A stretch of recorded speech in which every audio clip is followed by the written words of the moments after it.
The Sinister is undoubtedly a force of nature in the Skibidi fandom, seeing as he's got the most impressive feat in the entire multiverse. His time abilities and physical strength are just straight up otherworldly. But what if I told you that, despite all his stats and massive showings, there are still some underrated characters out there that are strong enough to match his strength, or in some extreme cases, strong enough to defeat him? And although this wouldn't be a 100% fact, it would actually come close when you look deeply into it. So smash that like and subscribe button like you mean it, and let's get right to it. The first character we want to start with is the Counter Titan. Seriously, this guy is really no joke. Even though I've downplayed him multiple times in previous videos, his actual strength is completely ridiculous. Now, if he went headfirst against the Sinister, he'd instantly get put in the box, no question there. However, with an insane amount of prep time, we believe he'd win 40% of the time. And the reason for this is due to his insane ability to copy or mimic any weapon of his opponent, together with their abilities. Don't be surprised if he stops time at some point. We saw what he could really do when he fought against the upgraded TV and camera Titan,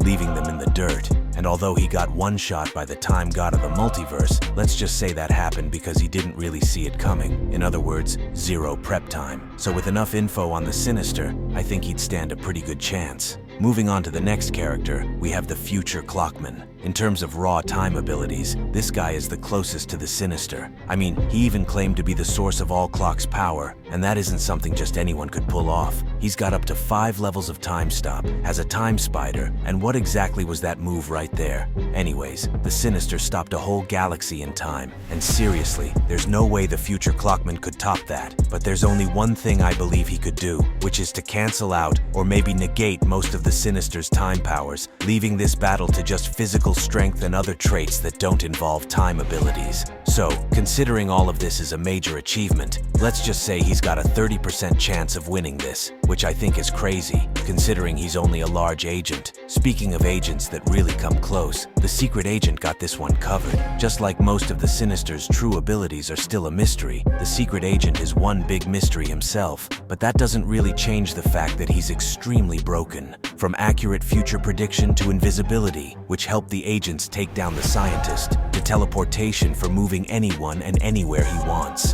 Damn, he even has the ability to resurrect and terminate certain characters. He's indeed the GOAT, and that gives him a pretty huge advantage. The Sinister is playing a losing game on this one, cause he won't even see his opponent until, well, the secret agent wins this 70% of the time. Keep in mind that this lineup isn't necessarily based on overall strength, but how well their counters or abilities would work on the Sinister, and how well they do in a 1v1. So, for the next character, we've got the Gravity King himself. Now, it's no surprise the Tri-Titan was able to make this list. I mean, bro's durability and speed still remain unmatched up to this point. Plus, his overall potential is just off the roof. And damn, even in this video, he went up against the entire Skibidi multiverse and still got an impressive amount of wins. And that should tell you how broken he really is. But in his fight against the Sinister, let's go over which stats would be useful. Firstly, his insane speed, cause not gonna lie, that just gives him the advantage against almost any opponent, not to mention his incredible size added to it. However, we all know the Sinister could casually stop time and take care of things, but that wouldn't be the case for this guy, cause his durability would certainly hold up. The attack potency of the Tri-Titan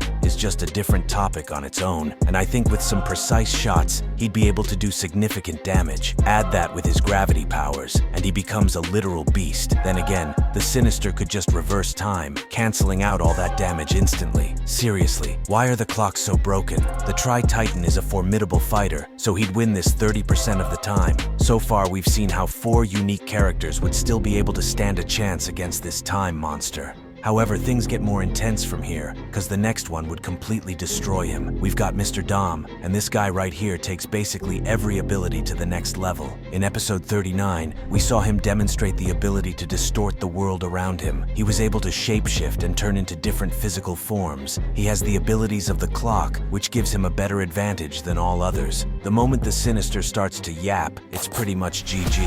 And I think we can all agree Mr. Dom wins this 90% of the time, even though though he's yet to reveal his true strength. Another character worth mentioning is the Time God himself. Now I know he already got roughed up pretty badly by the Sinister, but that shouldn't count, because when you look at it, he's been fighting non-stop throughout multiple episodes before that fight, so he wasn't really in peak health. This fight could go either way, as both sides basically have similar powers, with the only downside being the Sinister having more advanced abilities. Even though the Sinister uses his time abilities, as we've seen, the Clock Titan could easily negate it to free himself, leaving this battle down to physical strength, durability, raw speed, and final trump cards. However, we all know the Clock Titan gets put in the box regardless, but with his ability to see several seconds into the future, that should really give him a slight chance, making his win count 40%. But remember, you're free to disagree with me down there in the comments, because this is completely based on my opinion and not 100% fact. But with that being said, what other characters do you all think should have made this list? Let me know down there in the comments. Also, check out this video to see what happens if all camera titans in the fandom fought against the TVs.